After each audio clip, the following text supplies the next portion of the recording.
Paiva, chamo-me Beatriz, e conhecer Paramahansa Sri Vishwananda e os seus ensinamentos foi uma resposta de Deus à minha solidão e àquele vazio que eu sentia. Sabe, eu desde muito cedo que sentia, de criança, mesmo criança muito pequena, eu sentia um vazio muito grande, eu sentia uma solidão, achava que não pertencia àquela casa, que não pertencia àquela família, que não pertencia àquela terra, que não pertencia a este planeta. Só para verem a gravidade da situação, até há poucos anos atrás eu achava que tinha sido trocada na maternidade, e não estou a brincar. Não que isso não significasse que eu não amasse os meus pais, que me sentisse triste ou que me sentisse deprimida.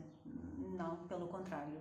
Eu quando acordava de manhã, acordava sempre com uma grande alegria, passava o dia inteiro a cantar. E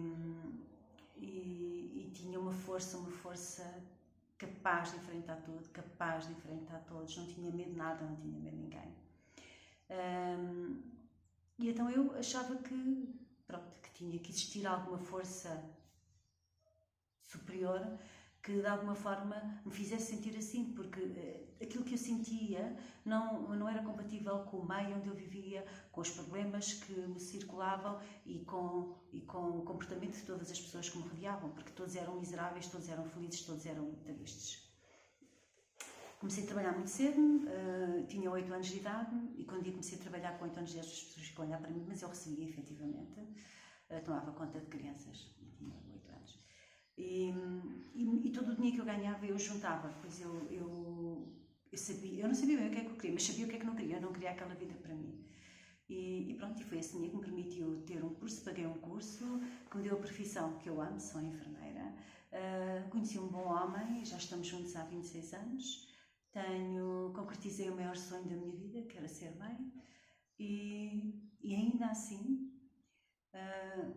aquele vazio, aquela solidão, nunca desapareceu. E mesmo tendo tudo à minha volta, claro está que a vida tem muitos desafios, quem não vive tem muitos desafios de todas as maneiras, mas aquilo que eu sentia não tinha nada a ver com algo externo, era algo muito profundo, era algo que eu não sabia explicar.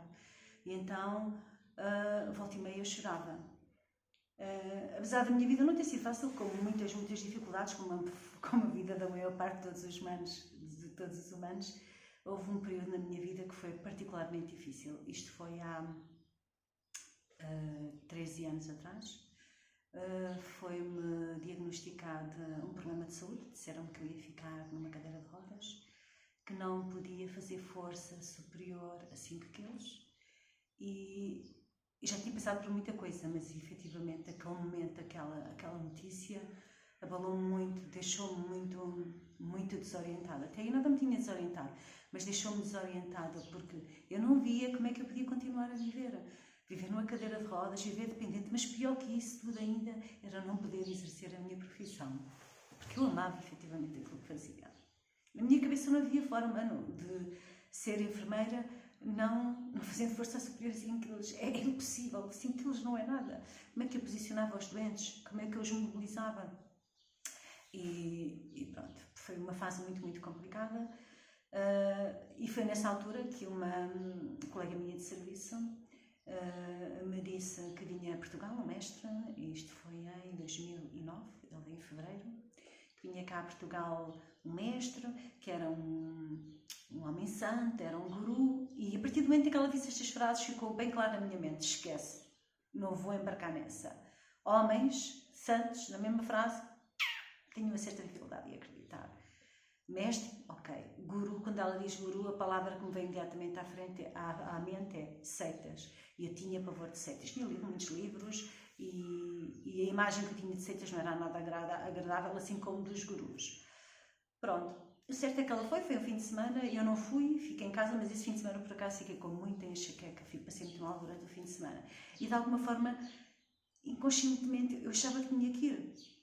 Aquelas coisas que nós não entendemos. Entretanto, quando ela voltou para o trabalho, voltámos a cruzar-nos todos, passado 2 ou 3 dias, e perguntei como é que tinha corrido. Ela disse que tinha corrido muito bem. Não sei bem o que é que ela me disse, mas entregou-me um flyer, e nesse flyer dizia Atma Kriya, Yoga para a alma. Quando eu li aquelas frases, eu não sei, algo dentro de mim despertou. Eu senti uma coisa que eu nunca tinha sentido até aí. Eu tinha que fazer aquilo. Eu nunca tinha feito nada no caminho da espiritualidade, tal como eu tinha dito, não tinha tempo para isso. A minha única preocupação era sobreviver. E então eu senti que tinha que fazer. Na altura falei com o meu marido e ele disse-me, vai. Eu disse, mas é tão caro. Nós não tínhamos muito dinheiro. Não vivíamos mal, mas não tínhamos dinheiro para gastar. E ele dizia, mas vai. E também eu nunca tinha deixado, ou seja, nós éramos casados e eu nunca tinha feito nada sem ele e sem o meu filho, que na altura tinha 10 anos de idade.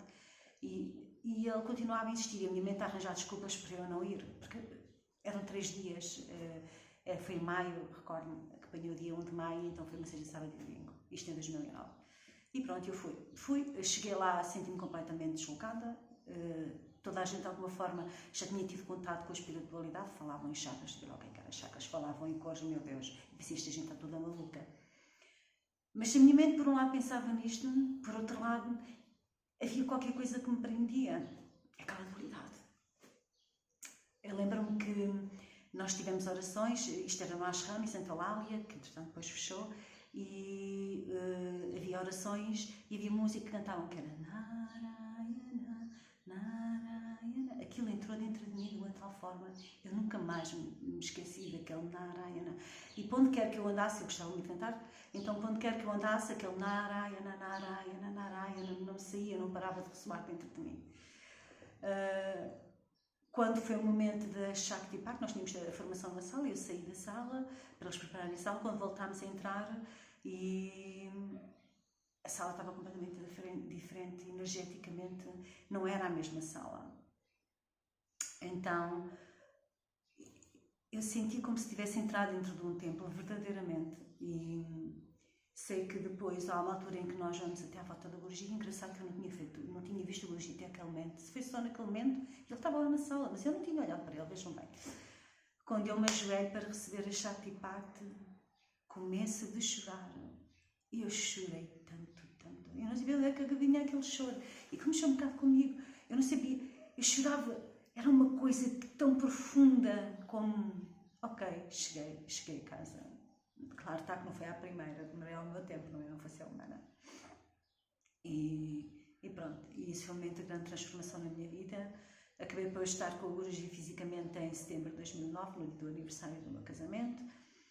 E fui sozinha, fui lá para baixo, deixei o meu marido uma vez mais, foi a segunda vez, e a partir daí muitas vezes mais eu deixei, ele é um santo para maturar. E comecei a sentir grandes transformações internas. Comecei a sentir grandes mudanças, isto internamente, mas tudo internamente, externamente tudo continua igual. Eu continuo com o mesmo emprego, na mesma cidade, no mesmo hospital, na mesma casa, na mesma cidade, na mesma família. Externamente é tudo igual, mas internamente eu comecei logo a sentir uma diferença muito grande, como se fosse uma espectadora da minha vida, e uma paz e uma calma que eu não tinha encontrado até aí. E eu estava a lidar com isto, porque ao mesmo tempo nós achamos que estamos a perder a nossa identidade.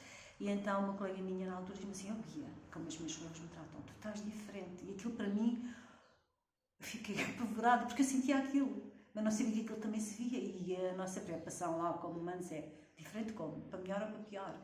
E ela disse, nem para melhor nem para pior, estás diferente. E aquilo foi a confirmação. E eu disse a ela, sabes, eu sinto-me diferente. E pronto, tem sido uma longa caminhada, uma caminhada de 12 anos. Uma caminhada de 12 anos, uma caminhada de muitas bênçãos, e o que eu vos posso dizer é que aquele sentimento de solidão, aquele sentimento de vazio, foi substituído por um sentimento de pertença. Agora sei quem eu sou, sei a quem pertence, e eu nunca fui tão feliz. E é tudo. Jai Gurudev.